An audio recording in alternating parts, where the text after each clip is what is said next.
So before traveling, I kind of didn't believe in stereotypes. I thought they were like kind of fake, and it wasn't actually true that like everything we hear about a specific country or another country was actually fact. It was just like people. I didn't believe that much in whole cultures being totally different in the sense of like, sure, some Swiss people are like this and some Swiss people are like that, but it doesn't mean that all of them will act in a way and all Brazilians will act in another way and all Americans will act in another way or something like that.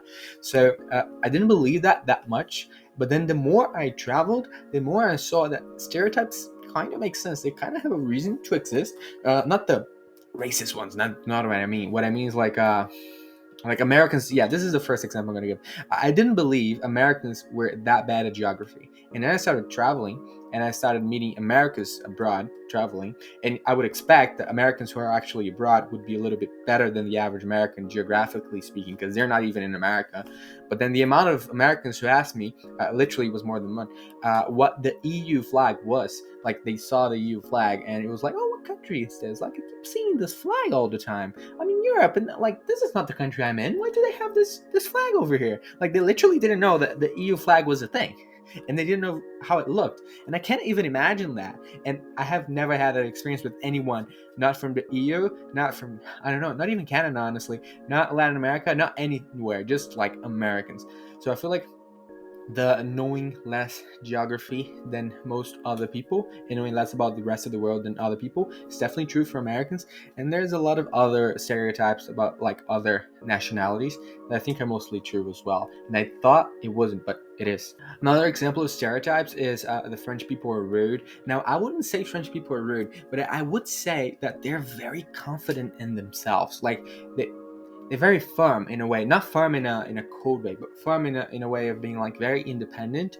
And just, I don't know, like that's the way I felt. And I was traveling around even before I went to France. I met a lot of French people. They travel a lot around Europe as well, and that was what I felt about French people. They were not rude. Some of them were lovely. I have uh, uh, French people are great. I know a lot of people from France, and they're very, very nice. But no, what I mean is French people are more independent and confident in themselves and like self-sufficient. I think self-sufficient would be the way to put it than other nationalities that I saw.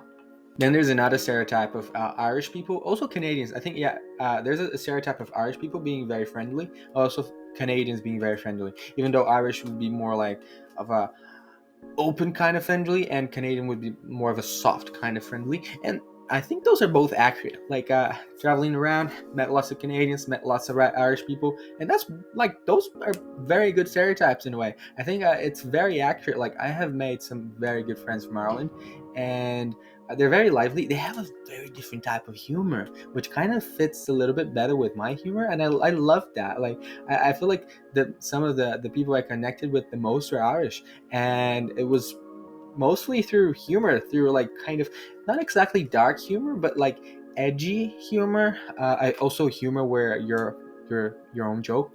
They do that a lot, and I kind of like that. Or just role play, for example, where you humor through role play. Yeah, I think our Irish people do that very well. Uh, Canadians, yeah, Canadians was more like of a soft, nice, of like being polite and being friendly and that kind of stuff. Whereas like the UK, people from the UK, they're also polite, and they were the ones who were most polite when I was there. Like it was amazing, but they are polite, kind of in a posh way, kind of in like a little bit of a further apart way. And they would still be very nice. They would still be like asking me what I thought about the weather, and, yeah, that kind of thing, and very, very, very polite in that sense. But yeah, I think it's funny that those stereotypes are true. I think it's curious to say the least. Okay, another stereotype that's 100% true is about Germans. I have had a bunch of German friends, and I was even, well, kind of dating or having a fling with a German girl for a while. And it's so funny that, like, you're in Italy, you're in Spain, you're most places you are, like, you just cross the street. And then there's always this one German friend in the group who's not going to cross the street because it's a red light or because it's not on the pedestrian sidewalk or something like that. Like they just refuse to do it. And it's always a German. And it was funny because like obviously I had been in Germany like I think in 2010 and then in 2011, but I was a kid. And so like growing up very, very far from Germany, I was like, nah, I'm not. Like Germany is, it's not true. Everyone is just like everyone. Some people are very like obsessed with some things, and some people are very careless and chaotic. But it's not true. Like all the Germans I met, they really were very, very keen at following rules. And I thought it was very, very funny because this thing with specifically with crossing the street at a red light was something that I was talked at, like complained about from two different German people who were my friends, and it was very, very funny that they both said the same thing. They're like, "You don't do it. Like, it doesn't matter if a car is here. You shouldn't do it. You're not supposed to do it, so you don't do it." I think another stereotype that would be very fun to talk about is, I think, the stereotype of East Asia in general. I would say especially China, but also like Korea and Japan in a way. And that is something I haven't heard a lot, so I want to put it out there with you and see if you guys have had the same experience, let's say. But it's how amazed and excited they are about things that you tell them. So like they would ask me something like, "Oh, what do you do?" And I'd be like, "Oh, I work with marketing." And they'll be like, "Oh, work with marketing, cool." Like they would be very, not in a dumb way or anything, like just they would be very keen at showing that they were impressed or something like that, you know. And it was so cute. Like it was be something that for most other nationalities, if I said, "Oh, I work with Michael," like, "Oh, okay, yeah, nice," and "Oh, cool." But for Asians, East Asians specifically, that I met, generally, again, you have to draw a line with stereotypes and all that, but generally they were very excited to hear what I had to say, you know. And it was a very interesting experience, to say the least. Another thing that I think is very interesting in general is how when you go abroad, you automatically trust people from your country, even though you probably shouldn't. Because, like, if you're in Australia and you're an Australian, you don't just go around the street, "Oh no, that guy's Australian, so he's probably trustworthy," or, "Oh, I'm gonna talk to them because they're Australian." So you don't have that automatic trust, because it wouldn't make sense. You would have that with everyone if that was the case. But then when you're abroad, like if you're Australian, if you're American, if you're Latino, and I'm talking Latino here because like it's insane. Like you're from, I don't know, Argentina, and someone else is from Colombia, and all of a sudden they're joining together. So, first of all, as though they were from the same country, not in the sense of like being from the same country, but in the sense of like being brothers, you know.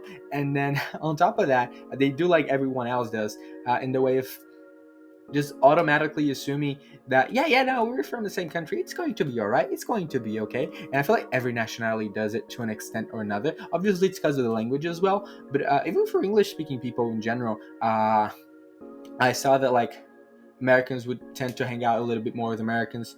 Canadians would tend to hang out a little bit more with Canadians, and not people that they were traveling with, but people that would actually meet, and then they would just hang together, even though they were from the same country. Yeah, for people from the UK and people from Australia, I feel like they hang out together a lot. But yeah, it's interesting how you're in your home country, you don't trust anyone, or you trust them at a normal level.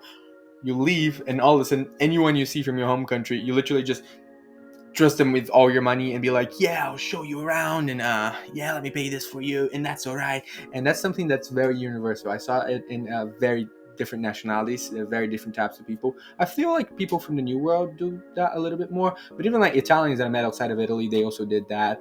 So yeah, I think it's a more universal kind of thing, like an extended family that you hate when you're home, but you love when you're abroad.